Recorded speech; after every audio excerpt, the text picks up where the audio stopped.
Newcastle United are tonight facing yet another search for a manager. Jim Smith resigned after a board meeting last night. Chief coach Bobby Saxton has been appointed acting manager until the end of the season, or until a new manager is appointed. Duncan Wood has been following today's dramatic events. Yes, this latest episode in Newcastle United's turbulent history has all blown up since last Friday's news that Magpie leader John Hall still hasn't paid his promised £500,000 donation to the club since he resigned from the board. The suggestion was that United wouldn't get their cash while Smith was still in charge. Smith wouldn't be interviewed today, but told me in private that he thought he'd have been able to weather this latest storm. However, the innuendo in recent press reports was the straw that broke the camel's back. He said, "I felt I was banging my head against a brick wall. Why do I require this situation at my time of life? Somebody will always say that I was pushed, but the decision was mine. I didn't need the job." The manager only said goodbye to a few players who happened to be at the ground when the news came through. They hadn't time to think how it might affect the team's performances. Can't tell. I mean, the thing is that, you know, we've got another 11 games left, 10, 11 games. Just got to get on with it, haven't we? I'm a bit shocked, to be honest. My only comments will be bad timing. Do you think he's being pushed out rather than going out himself? I couldn't answer that question.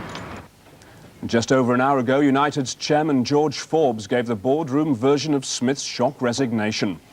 He was well aware that the former manager has implied that an unpaid £500,000 donation from John Hall has forced him to quit. But the chairman strongly denied any ultimatum was behind today's departure, but he now expects the money to be paid next week.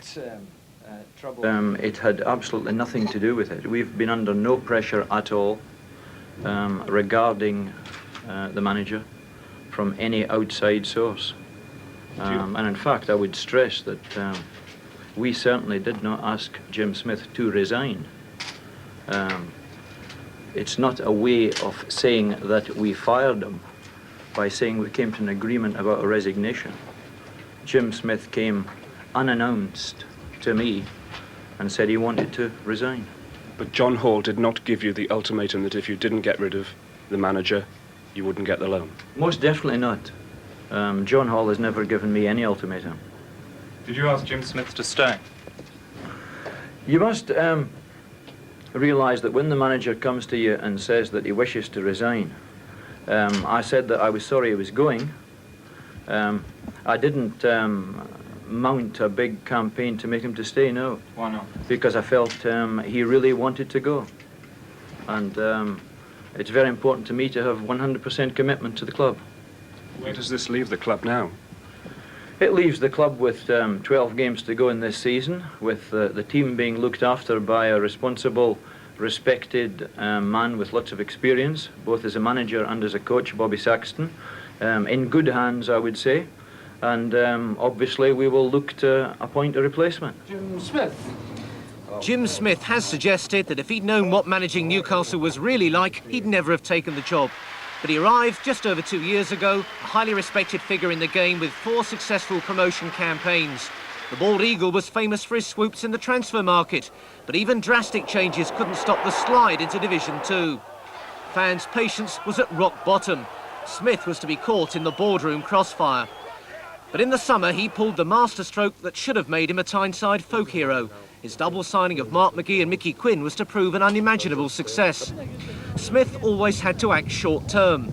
The supporters for change were calling for a boycott of home games. Only instant promotion could heal all the rifts around the club.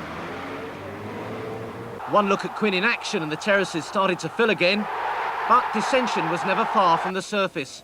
Steve Bull gave Newcastle a disastrous New Year start, and Smith was once again the object of hatred. He knew the team needed a leader, and World Cup skipper Roy Aitken gave the team the backbone for a promotion charge. The Super Strike Force should have landed the First Division prize. United finished 6 points clear in third, but the playoffs were their only reward. Defeat by Sunderland was the worst possible disaster. The blow to morale was devastating.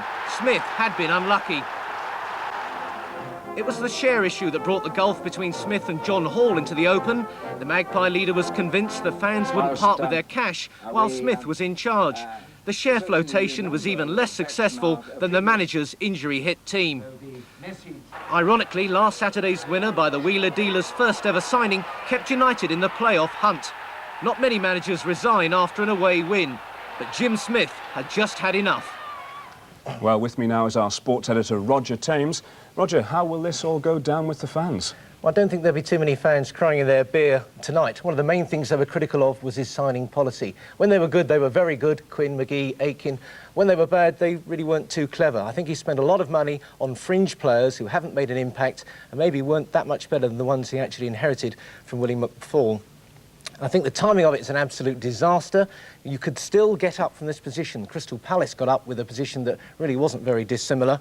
But I think perhaps what it proves overall is that there's still this disharmony at Newcastle United, and you just will not get anywhere to the whole club and those outside it with a key influence pull in one direction. That still does not happen at Newcastle. Well, that's the message the chairman was actually trying to get across this afternoon at that press conference. He said he wanted to build for the future. He's only had 3 months in the hot seat himself. He wants to get it across now and go ahead to the future. But they need a manager who's going to take over in the hot seat. Well, this is exactly the position they didn't want to be in, which is getting rid of one manager when they don't know what to do about the next. It's William McFall's situation all over again.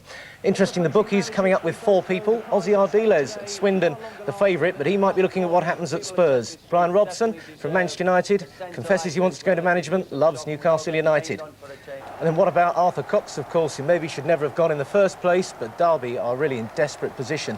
He at least could be available.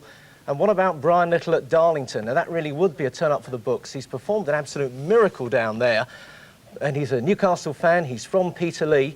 They've always gone for the big-name manager. Maybe perhaps Brian Little, who's got a great proven record as a player. His teams play football. They might give it a go. Jim said he was prepared to weather the storm until the end of the season. Should he have stayed until then, clear everything up? Well, I suppose he said it himself. I don't need this at my age, at his age, that is. I think he just felt that he had enough. He was a very respected figure in the game, and I just think he felt enough was enough. It's a pity he didn't hang on. He was probably their best chance of going up. Maybe time will prove me different. I hope so.